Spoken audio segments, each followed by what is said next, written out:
Howdy y'all, Austin Gridley Pickleball. Hey, recently I played ping pong, which is my original background. I probably played the equivalent of 3 or 4 years of ping pong between I was like 9 and 14, but about 3 to 4 years worth of actual ping pong. And then I actually hated it, and so I quit, and I didn't think it was cool for high school, and yeah, I didn't like it.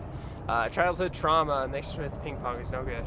So anyways, I quit, and then I then played a little bit after. Probably started it again a little bit when I was 18, and then I played a little bit more when I was like 22. Then I just played it for the first time in 2.5 years last week, and I played it with my ping pong coach, and my ping pong coach Glenn Brown, or some Asians call him Glenn Brow. Anyways, he's awesome. He's a really slender guy. Imagine Zane Navratil, like Peter Pan, with long brown hair down to his butt, and then he's also got a Gandalf really long beard now. So anyways, I don't think he'd be upset if I called him a little bit of a hippie, but he's really awesome. A couple things I learned from it. One was basically the way he was coaching me was he was between every point he would coach me on what happened in the point and help me with my technique, and he has a really good eye for it. So that was very helpful for me because I'm very quick at adapting, and sometimes I don't see everything, but most of the time he would just confirm what I was thinking anyways. So I was able to confirm it, switch it faster, and basically it's more of trusting your student to know exactly what to change really fast. So that really helps me. And then with that, next time I was training with one of my coaches, Mickey, I was like, hey, I want you to give me more input in between more points. And he was like, wow, I give a lot of that already. Most students want less of that, not more. And I was like, well, for me, it helps a lot. So basically, I learned how I learn faster.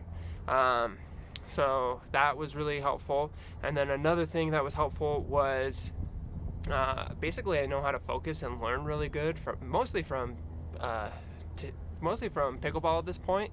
But I would say, like, if I were to learn ping pong, I would get very good very fast. And so that's a nice thing from pickleball. So thank you, pickleball. But basically, I know how to focus and how to be learning very quickly. I'm less having fun and it's more business, but I know how to do that for pickleball. And it's just very. I'm happy with how I learn and how I can improve very fast at pickleball. So anyways, it just confirmed that. It was less something I learned, but also I was able to isolate it with the ping pong practice. And with the ping pong practice, we really practiced for about 5 hours. And when we first started, I was only able to hit 2 or 3 balls in a row at all. And then by the end, I was probably playing like a 1600 or an 1800. So basically, I went from a low 2.5 to a lower, I'd say a lower 4.0. But the thing is, with ping pong, it takes years to become a 4.0. Like, it takes like 4 or 5 years of playing a lot. So it's different in that scale range. So anyways, my mind was able to learn very fast. I was able to change things very quickly. And that's probably one of my biggest strengths in pickleball. But anyways, I guess I do owe that to ping pong originally. Next one is basically the mechanics of ping pong. Let me stand up for this. So the mechanics of ping pong, you actually use your hips a whole bunch. Like, you hit with your hips and everything else just kind of goes with it, and like your arms really loose, etc., and it's just your hips. With pickleball, I feel like you use hips and this is for the kitchen, for dinks you like use hips, but also you kind of lead with your hand, and you can't lead with your hand in ping pong. So basically, I figured out some of the mechanics of ping pong, my origin, and then the real mechanics of pickleball.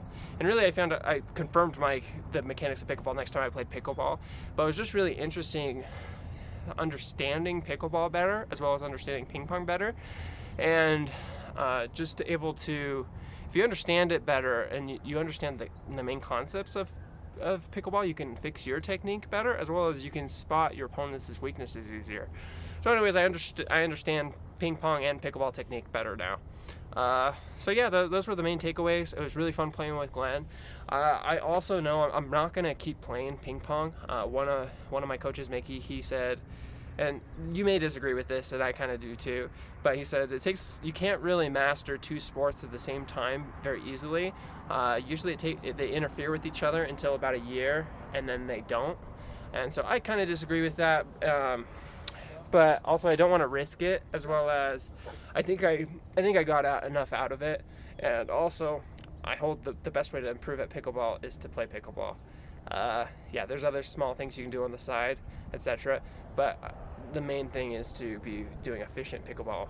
So, anyways, those were my takeaways from playing ping pong for the first time in 2.5 years. Hopefully you got some golden things from that. And yeah, pickle on, dudes.